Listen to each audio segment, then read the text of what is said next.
நீங்கள் அதிகமாக நீங்கள் அதிகமாக வெற்றிக்காக சோதனை சபா சத்தியங்களை நீங்கள் அழைக்கப்பட்டதற்காக நன்றி சபா இசப்பா அந்த செய்தி வேலையை இசப்பா அந்த அடியை காத்தி வந்து இசப்பா இசப்பா என்னை நீங்க வழிபடுங்க இசப்பா உங்கள் நாமம் மாத்திரமே மகிழ்ப்பண்ண இசப்பா இந்த செய்தி வேலையை இசப்பா பேசுறது நாயில இசப்பா என் மூலமாக நீங்க தான் இசப்பா பேச போறீங்க நீங்க ஆசிரியருக்கு காத்து வல்லது பத்திரப்பட்டு சொல்லிட்டு மீதியான வெளியே தொட்டு வருகிறோம் பேசி நல்ல பிள்ளைங்க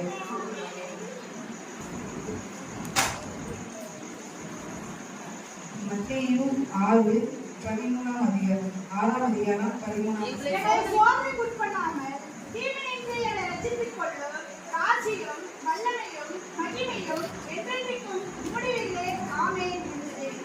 இன்னைக்கு நம்ம எதை பத்தி பார்க்க போறோம்னா சோதனை தான் நம்ம பார்க்க போறோம்.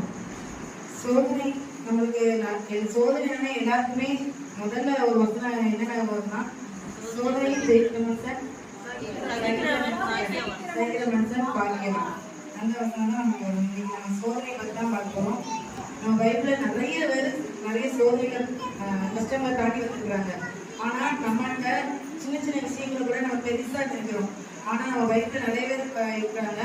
அதுல நம்ம முக்கியமா 2 நாளாகமம் 20ஆம் அதிகாரம் சின்ன சின்ன விஷயங்கள் பெரிய விஷயங்கள் எல்லாமே நம்ம கிட்டதான் இசப்பா நம்ம கூட தான் இருக்கிறாங்கிறத நம்ம முதல்ல விசுவாசிப்போம். உபவாசத்தை ஜெபம் பண்ணுவோம். நம்ம பயப்படாமலும் கலங்காமலும் இருப்போம்.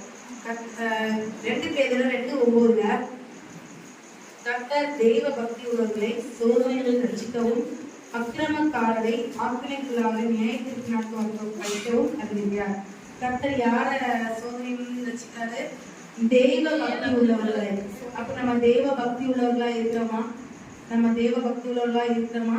நம்ம தெய்வ பக்தி உள்ளவர்களாக சோதனை இருந்தா எந்த இருந்து எல்லாவித சோதனையிலிருந்து நம்ம ரட்சிக்கிறார். அதனால நம்ம முடிந்த அளவுக்கு நம்ம உபவாசத்துக்கு ஜெபம் பண்ணுவோம். தெய்வ பக்தி உள்ளவர்களாய் மாறி நாமளும் சோதனையிலிருந்து ஜெயிப்போம். எல்லாரும் தலையில தாழ்ந்து ஒரு நம்ம ஜெபம் பண்ணுவோம். எங்களை அதிகமாக இசப்பா அதிகமான கிருபைக்காக இசப்பா இந்த வார்த்தையும் கூட நீங்க பேசின கிருபைக்காக நன்றி இசப்பா. இசப்பா நாங்களும் இசப்பா சோதனையிலிருந்து நாங்க ஜெயிக்கிற மனுஷனாக மாறணும் இசப்பா. இசப்பா எங்களுக்கு ஒரு காணிக்கு மேலாக நீங்க சோதிக்கப்பட விட மாட்டேன்னு சொல்லிருக்கீங்க இசப்பா. உங்களுடைய வாக்கு நாங்க நம்புறேன் இசப்பா. இன்றைய தினத்துல எங்களுக்கு எவ்வளவு ஒரு கஷ்டங்கள் மத்தியில நாங்க வந்திருக்கிறோம் இசப்பா. எவ்வளவு ஒரு பாடுகள் மத்தியில நாங்க வந்திருக்கிறோம் இசப்பா. இந்த இடத்த விட்டு நாங்க போகும்போது இசப்பா என் தேவன் என்னை தப்புவிக்க வல்லவரா இருக்கிறான்னு சொல்லி